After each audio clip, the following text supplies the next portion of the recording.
playing tag. You could run anywhere to avoid attack, but if you made it back home to home base, you were safe. That's how I think of God as my rock. I'm always safe when I'm with him.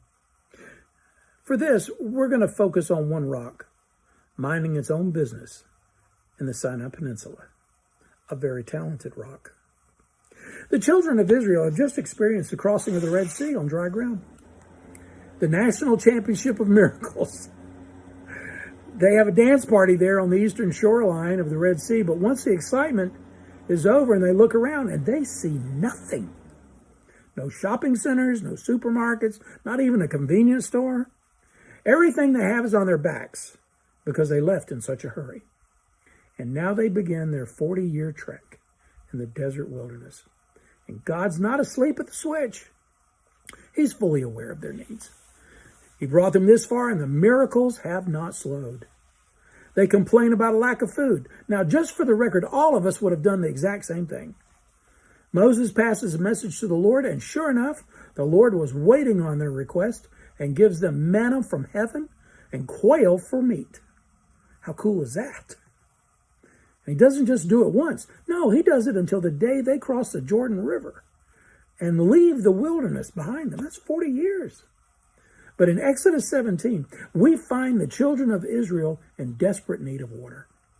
Well, pun intended, of course they do. They are at a place called Rephidim. It's just more desert.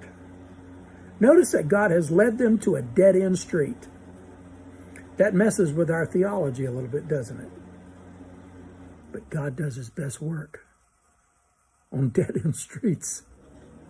This is where Moses gets really irritated and turns to God, asking a question that probably sounded better in his head.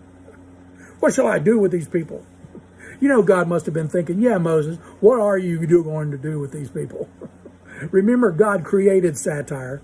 And God overlooks Moses' snarky remarks and gives him the plan for water. Go on before the people and take with you some of the elders of Israel. Also take in your hand your rod with which you struck the river and go. Behold, I will stand before you on the rock in Horeb, and you shall strike the rock, and water will come out of it, and the people will drink.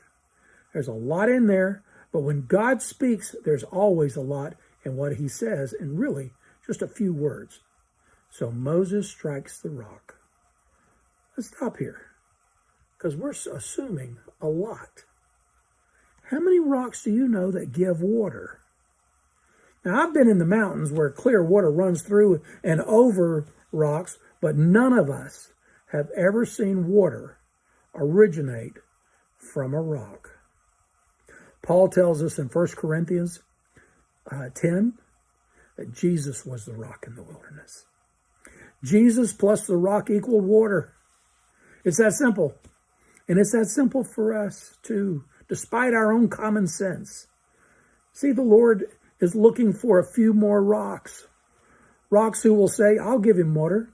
I'll do exactly what you asked me to do. A rock who's not looking for credit. A rock that's not interested in his own public relations campaign. A rock who can say yes, regardless. And forget about how hard it can be. Forget about how much money it may cost. Forget about what others may say or think. Forget about our reputation. God just said, do it. Don't wait for a minute. Don't think for a minute that this is easy. This is easy to write. Easy to preach. Hard to live. Would you pray this prayer with me? Lord, make us dumb as a rock. Take our intellect out of our response to you. Give us the opportunity to do things for you that only you can do. And remind us to keep our hands off of it. And all the praise and glory goes to you. We're just fortunate enough to be counted as usable. Let us be a rock for you. Next time, from the Carpenter Shop.